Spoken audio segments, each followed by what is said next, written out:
Why do some people choose to stay kind even when that kindness doesn't get returned? People like them are very special. They choose empathy even when hatred would be easier. They don't judge a person for simply what they've done. They try to understand why. They don't see the world in black and white, but recognize that every situation is layered and complicated, that good people make mistakes, that bad choices don't always come from bad hearts. And yet, these kinds of people are often the ones left behind, discarded. Even when others keep proving they don't deserve it, they offer kindness anyway. But everyone has their limits, even kindness. Beaten by the world's cruelty, they question their own virtues, their values, and so they ask themselves, did my kindness ever matter? People always say that we shouldn't expect something in return when we do good. But does that mean we have to stay kind even when people walk all over us? Not everyone has the strength to remain kind, to resist the temptation of hatred. Yet, there's a truth kind souls carry. The truth that kindness given to others is also compassion extended to yourself, because the way you act towards others often represents how you feel and treat yourself. A subtle truth some fail to notice. Yet, living as a kind person isn't always as noble or easy as it sounds. It's a daily struggle with the real consequences. Kindness isn't just a trait that we embody, it's a choice we make. Every time we choose to comfort someone in pain, help someone even when it's inconvenient, or even simply showing up for someone, we are making a conscious choice, whether through what we do or what we choose not to do. But sometimes it becomes instinctive, acting without hesitation or thought, rushing to someone's aid as if it were a reflex, because in those moments, we feel what others feel.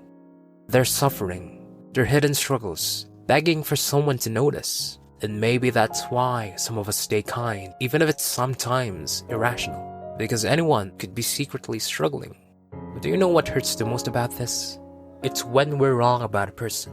When we've been through someone's lowest moments, only for them to forget us the moment they're okay again. When you've given them support, but can't even give back something as simple as basic human decency.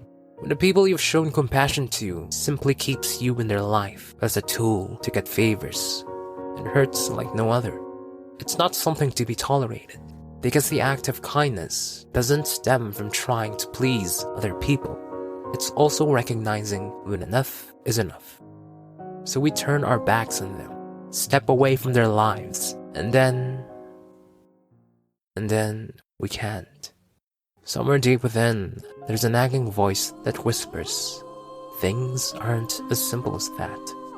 There could have been numerous reasons, maybe things that they couldn't control, maybe pain they never talked about. And that's the hard part about being kind and empathetic, isn't it?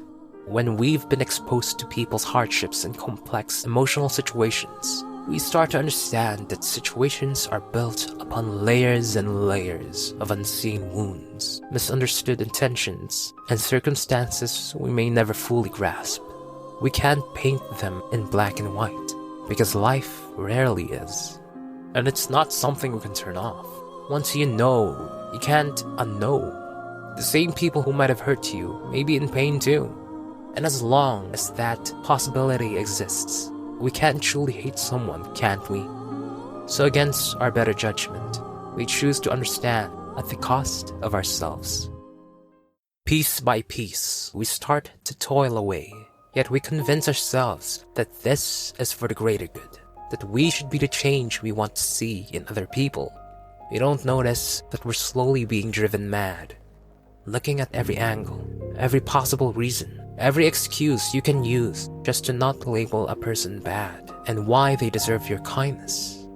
It takes so much of us to keep doing that, to bear the emotional labor no one wants to process. All those heavy feelings nobody wants to confront. And then, you carry the pain of not just your own problems, but every person you've shown compassion to. A burden shared is a burden halved, they say. But you carry many burdens all at once, and it piles up, slowly breaking you down. Yet the people around you don't see that. the amount of grace you give to others. So you ask yourself, why? I've done everything right.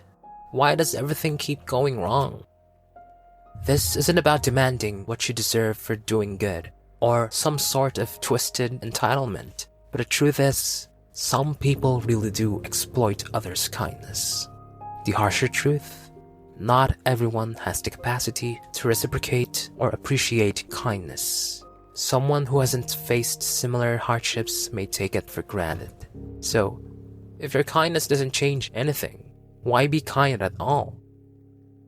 You look around and all you see are people who would leave you without a second thought. People who may put themselves first before anyone else, even if sometimes they make mistakes, choosing the easy way out, to hate and be selfish. If everyone is like that, then why shouldn't I do the same? The temptation to turn into anger and bitterness grows stronger the moment we are disillusioned by the fact that others might not be what we hoped them to be. What's stopping us from being selfish when everyone's done the same? Over time, the side of you that wants to abandon kindness starts to tip the scales. We think we've given the world enough, yet it failed to give us anything back. If negativity is what's thrown at me, it's only fair if that's what I give back. And I'm tired of being everyone's doormat just so they can use me for their own convenience. So what if everyone starts to think I'm a bad person? I've tried everything to be good, but did anyone praise me for it?